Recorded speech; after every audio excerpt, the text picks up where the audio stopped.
Good morning, good people. This is your host, Calvin Anderson, with the Check-In with podcast. And we have another amazing guest with us today. She's a specialist wellness counselor at Headroom. She has a BA in psychology, counseling psychology. She has an online practice called Insightful Wellness Solutions. My guest today, all the way from South Africa, Harsheeta Naran. Harsheeta, how are you? I'm well, thank you. And yourself, Calvin. Thank you so much for having me. Oh, thank you so much for coming onto the pod today. I'm very well, actually, just enjoying the London weather as it is cold and raining, which is a usual thing for us. But yeah, how are you? I'm well, thank you. We're enjoying the opposite type of weather. It's scorching here. We're going through a heat wave at the moment, actually. Listen, So, we would love to have that right now. Harshita, I wanted to just walk through, your journey as a therapist. And our first question for you is, why did you become passionate about mental health?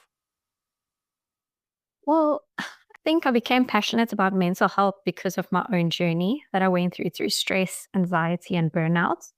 These experiences, these firsthand experiences of how mental health challenges can impact not just the physical, but also the emotional well-being, made me realize the importance of addressing these issues proactively. And I think my biggest turning point came during a particularly taxing year in 2020 when I faced significant stress at work, which then obviously led to health complications. And that forced me to actually step away from my role. Yeah. So it was this experience that made me understand the critical need for mental health support, not just for myself, Yeah. but also for others who might have actually been experiencing something similar or exactly the same thing. Talk to me more on the 2020 and how you navigated through that as well. I think it started with workplace. It wasn't really a very kind workplace that I was in at that point, and that led to quite a few health challenges. And I think coupled with the heavy lockdown during the COVID-19 episode, it just exacerbated my anxiety. And that was when I actually turned to my own mental health practitioner who helped me navigate through it and obviously gave me the tools to overcome them. Yeah. Could you walk through what tools you were given for the listeners? Sure, of course. So I was taught about the fear principle, which means that anxiety is closely linked to fear, which is an acronym for false evidence appearing real. So anxiety is basically just your brain's way of kind of tricking you into believing your fears are real. And one of the things we need to always do is face the fear, evaluate the evidence behind it. We need to always use rational thinking and then reinforcing any positive outcomes. So that was something that I still use up to today, that fear principle. And it sounds like a very powerful principle. Is there something you could tell the listeners in terms of how they could implement that in their lives? So I think one needs to obviously start with writing down things that you're anxious about or worried about and ask yourself, is this something really that's within my control? Does this particular thought serve me? And if the answer to that is no, you need to actually let that go. And something I found helpful was writing these down on a piece of paper and then burning it to sort of symbolize burning away those worries and overcoming them and realizing that it's something out of your control. So you need to let it go. I like that process because, as you're saying, you burn the piece of paper. It sounds like it's like a fresh. You're starting again. You're having a fresh start. You're having a clean slate, as they say. Yeah, absolutely. It's something that's really helped me. And I think just writing them down makes you sort of realize it's not actually something worth expending your energy worrying about. Mm. Harshita, what areas do you specialize in and why? I'm currently studying towards a specialization in educational psychology. My areas are particularly in working with children and adolescents. So this year I successfully completed my first year of my master's studies, and I'll be heading into my second year next year. My focus includes helping learners and adolescents with ADHD, anxiety, and trauma, as well as guiding them through any academic and personal challenges they may be facing. This path in particular felt natural to me because it's something I've always been passionate about, in creating safe, inclusive environments where learners can thrive in schools. I also believe that my background in teaching has taught me that one needs to obviously look at a child holistically and not just at the symptoms they present in isolation. There's always more than meets the eye to any person, you're not just learners. And in addition to educational psychology, I'm a specialist wellness counselor, which then allowed me to address mental and emotional difficulties holistically. I provide guidance on the nutrition side of things as well, focusing on curbing inflammation in particular and promoting overall well-being. Just an example, I offer support to manage conditions like fibromyalgia, which we all know is closely linked to emotional health. So by combining these disciplines, I aim to empower individuals to achieve balance in not only their mental and emotional health, but also their physical health. And to me, this approach ensures that I meet the client's unique needs, helping them grow, heal, and build resilience. I love that. I love, when you mentioned about building resilience and being able to let things go. ADHD and trauma, because those were areas you mentioned. Yeah. Is there any specific reason why those particular areas resonated with you the most? Trauma in particular, because I believe when I went through burnout, that was a very traumatic experience for me. Just how things spiraled out of control from one thing like stress and anxiety leading to health complications. That was a very traumatic moment for me. So I believe that that's one of the main reasons why I'd like to help others overcome that and work through their trauma into healing. And ADHD, it's because someone very close to me struggled with it, and seeking the correct help them overcome that. So I'd like to offer other people that chance. And that's powerful.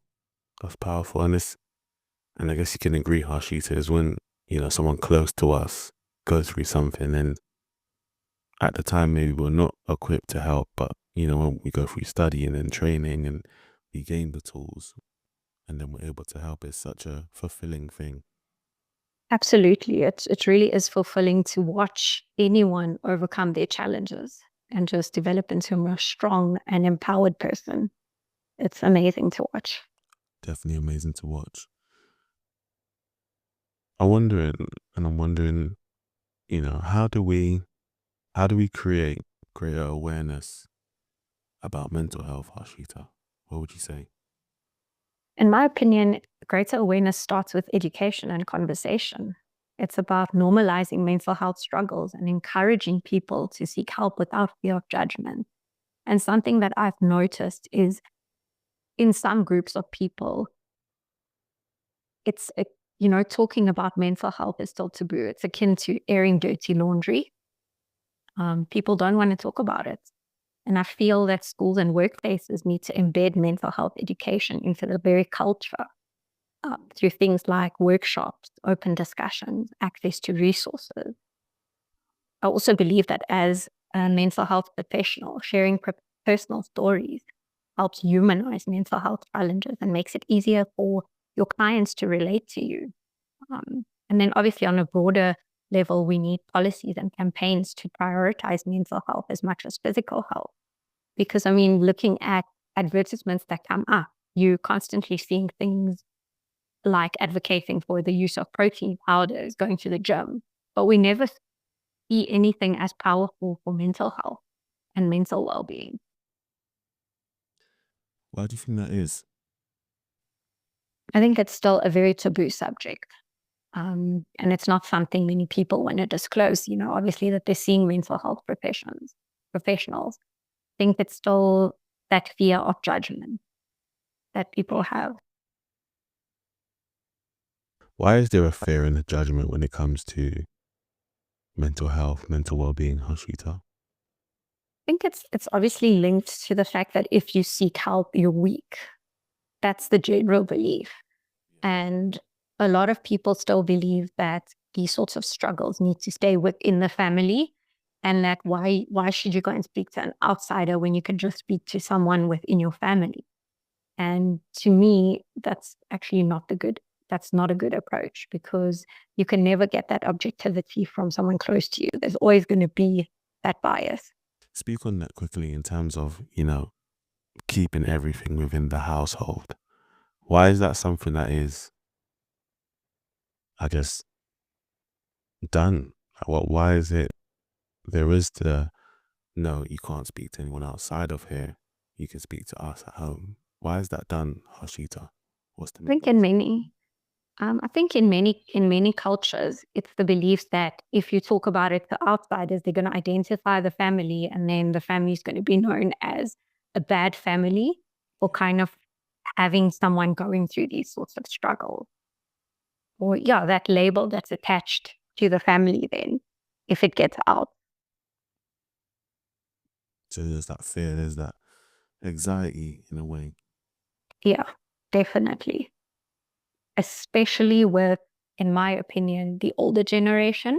I think the younger generation is far more open to seeking help when needed.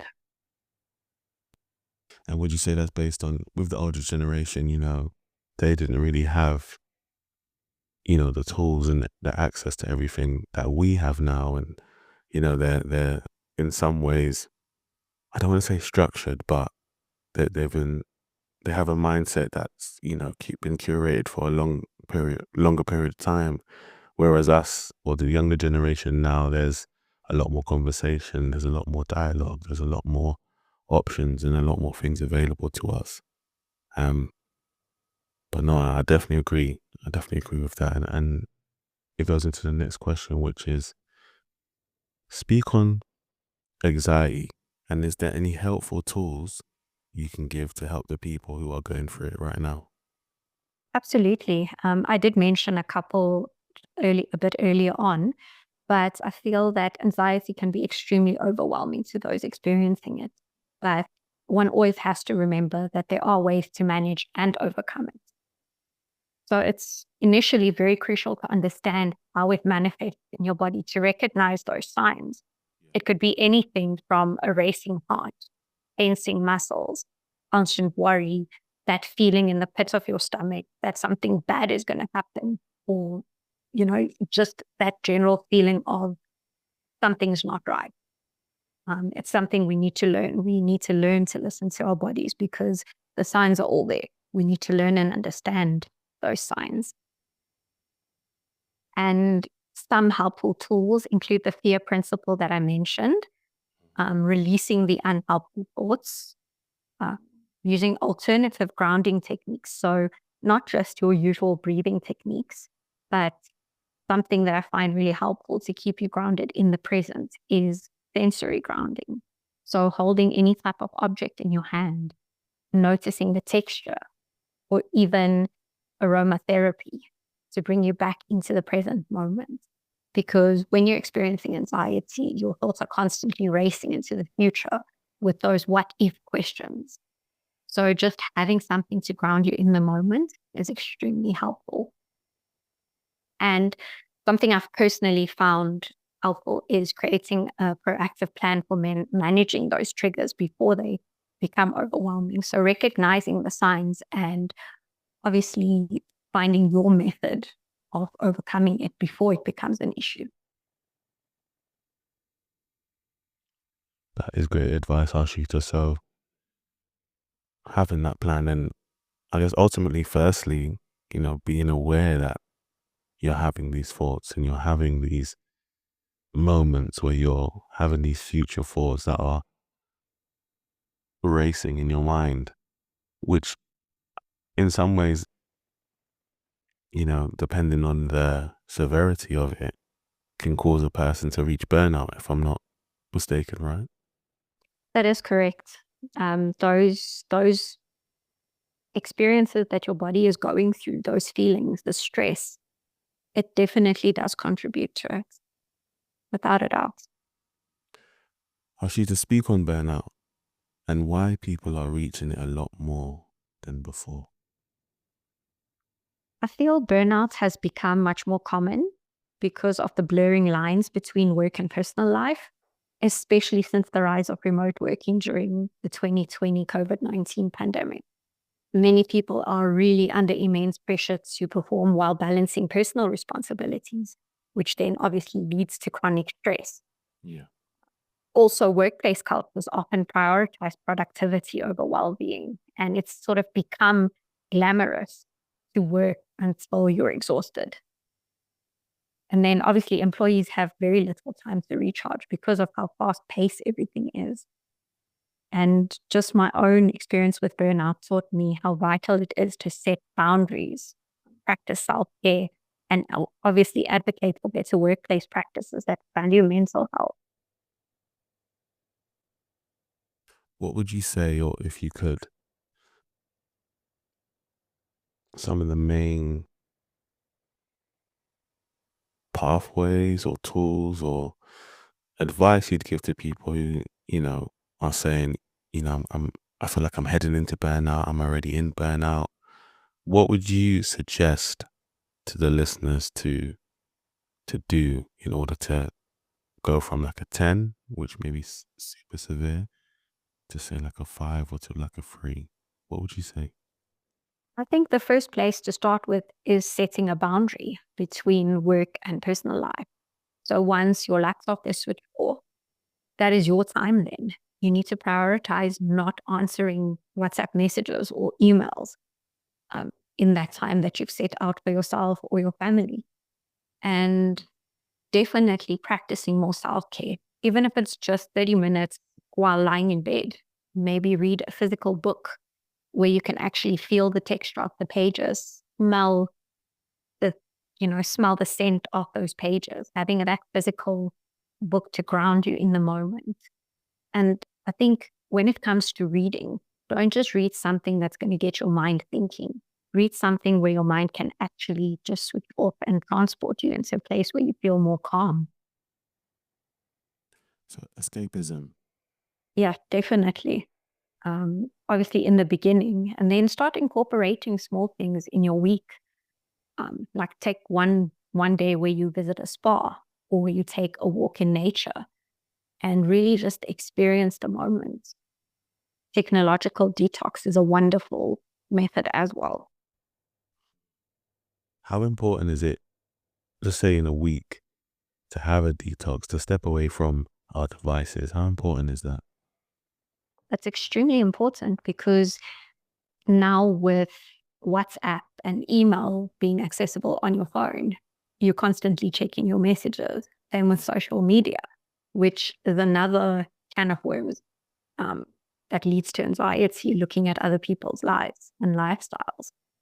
So I think just switching off from social media, from WhatsApps, from emails, it's an excellent way to ground yourself and sort of unwind without that constant need to check your phone. Yeah, because like you said, everything's on our phones now. Our phones have become our laptops, when Definitely. before they were just for calls and texts, and now they're mini computers. Yeah. So yeah, detox, listeners, please take a day to detox from your device, because it's something that is with you every single day. And as Harsheeta has mentioned, go into nature, go for a spa break, go do something that, is, it builds your wellness, your well-being and your mental, and creates good memories. Absolutely, because we obviously need something now. I mean, we're so used to reaching for our phone to record a moment that we forget to record it in our memories. Because now it's easy to just go into your photo album on your cell phone and just look through stuff. Gone are the days where you actually had to wait for ages to have your photos develop and that anticipation to see if it actually came out properly. Gone now. Harsheeta, looking through what you've studied and what you're studying, and congratulations on the achievements so far and the achievements you will go on to acquire. Thank you. Why is it important to upscale ourselves? Mm.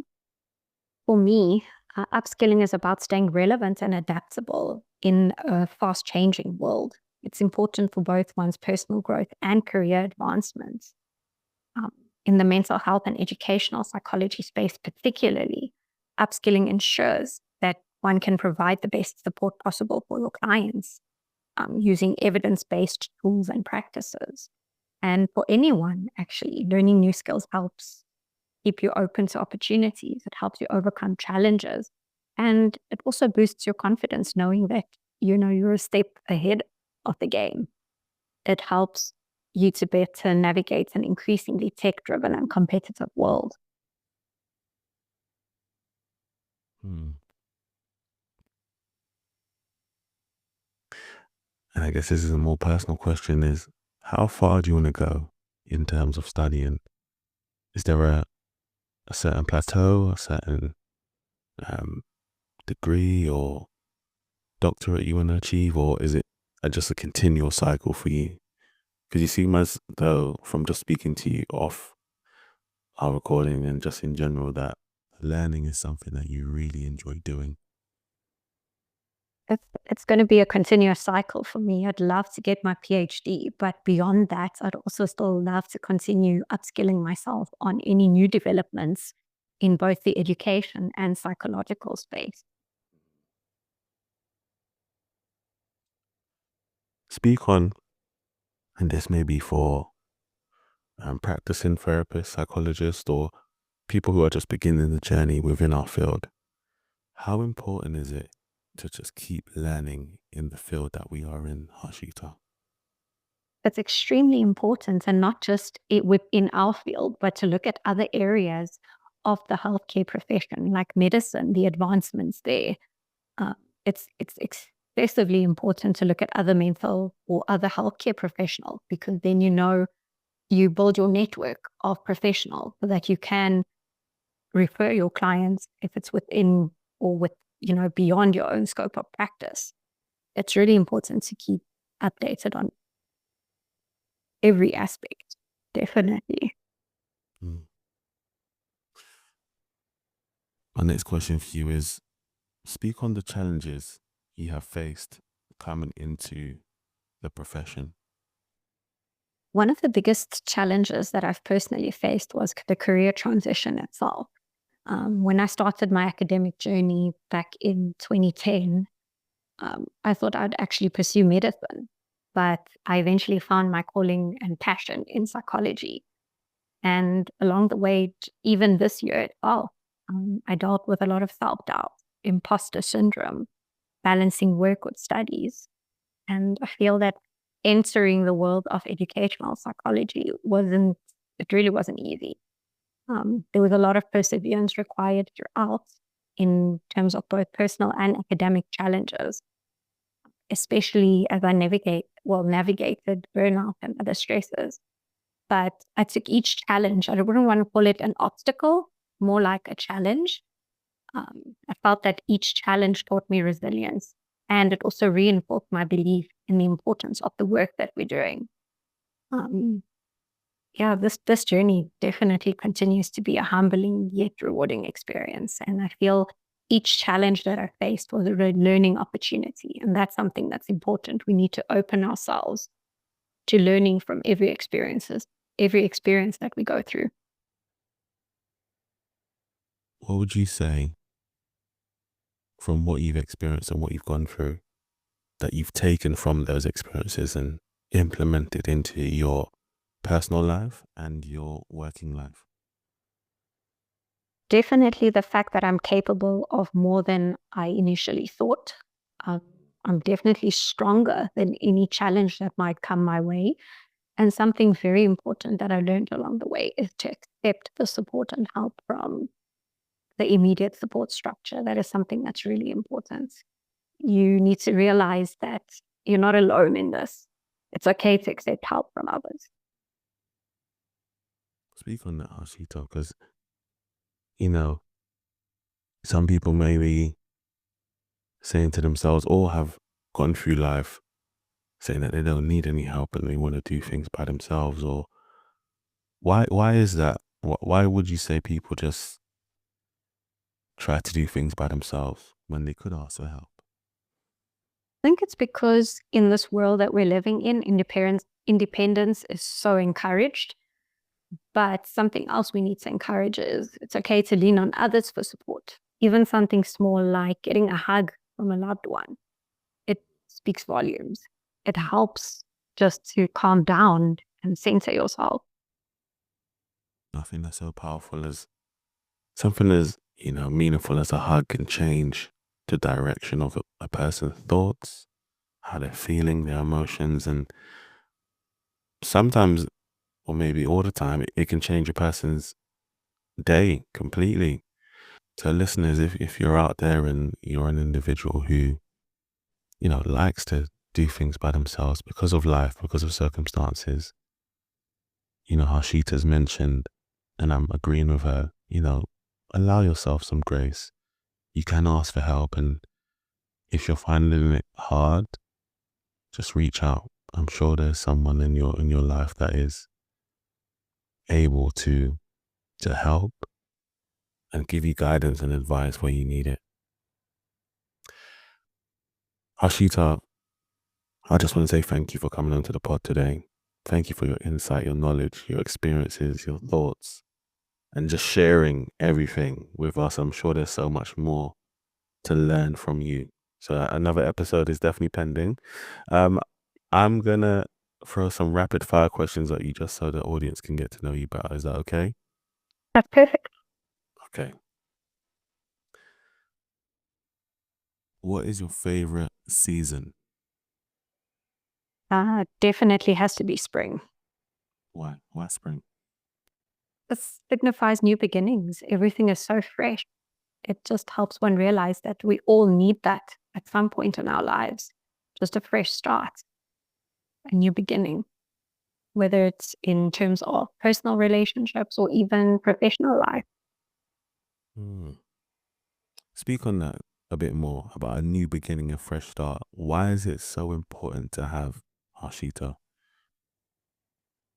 I believe that we sometimes get so stuck in a cycle that we forget we have other options, particularly in terms of workplace. Sometimes it might be, to use the common term, a toxic workplace. So one needs to realize that you do have options outside of that. Hmm. You get yourself out of that cycle. Yeah, I definitely agree with that. Harsheeta, do you have a favorite quote? Yeah, it's something my dad actually once told me. Never say I cannot, always say I can. Persevere until getting it right, because Yeah. perseverance is the key to success. When did your dad mention this to you, by the way? How old were you? I think I was in matric. I think that would be around 17 years old when I felt the workload was too much. Yeah. So I think that's when we actually had one of those conversations. And that's when he told me that don't give up. And it's something that I've carried with me to this day, even this year, when I felt that things were getting a bit too tough or when I felt I couldn't manage it. It was something that I kept at the back of my mind to motivate myself. You had a piece of information that you used as your guide, your rock to when you felt moments of lowness or you felt like giving up, you always just referred to it. Absolutely. That, and then obviously the encouragement from my family, from my partner, that was immense. Incredible. I love that. Harsheeta, do you have a favorite book or film? I'm definitely a huge fan of the Harry Potter series. So yeah, that would have to be my favorite set of books. Nice. Nice. Is there a specific technique that you like using within the field? I'm a big believer in the person-centered approach, putting your client at the forefront of everything. I know there's so many other approaches to counseling and wellness, but that is something that's more powerful. We need to remember that our client is the most important person in the session or in that moment. So everything needs to be centered around them. And also something I like doing with my clients is sharing a bit of personal experience, just to sort of give them that reassurance that they're not alone in experiencing it, that even as a mental health professional, we're still human. We also experience those things. I want you to finish the sentence for me. If it wasn't for therapy, I would, and you can finish the sentence. If it wasn't for therapy, I'd definitely be going into the direction of assessment, because that helps me then find the underlying cause of whatever a person is going through. That's also something important. One needs to always look at the root cause of it before turning to manuals like the DSM-5 PR or a diagnosis, or because those sort of diagnosis and labels can stick with the person. So I think we need to obviously explore all options before going to a final diagnosis. Amazing. Harsheeta, is there anything you want to say to the listeners before we go? Any sort of advice? Anything you want to just give to them that they can take home as well? Definitely. If you feel you're struggling with mental health or any issue, go and seek help. It doesn't signify weakness. It actually shows how strong you are to want to change that, to want to become a better person and empower yourself. So go and seek that help. Wow, that was powerful. Harsheeta, I just want to say thank you again for coming onto the podcast today. Listeners, this will not be the last time you hear from Harsheeta. She's going to be definitely one of the regulars for sure. Harsheeta, where can people find you, or if they want to reach out to you, what's the best way they can contact you? It could be through LinkedIn with my username Harsheeta Naran, or even through Instagram on my wellness page, Insightful Wellness Solutions. So please give it a follow, and yeah, please, you're welcome to DM me. And there's also an email address available. Listeners, I've been Calvin Anderson for the Checking with podcast. We've had Harsheeta Naran. Have a lovely weekend. Speak soon. God bless. Thank you so much, Calvin.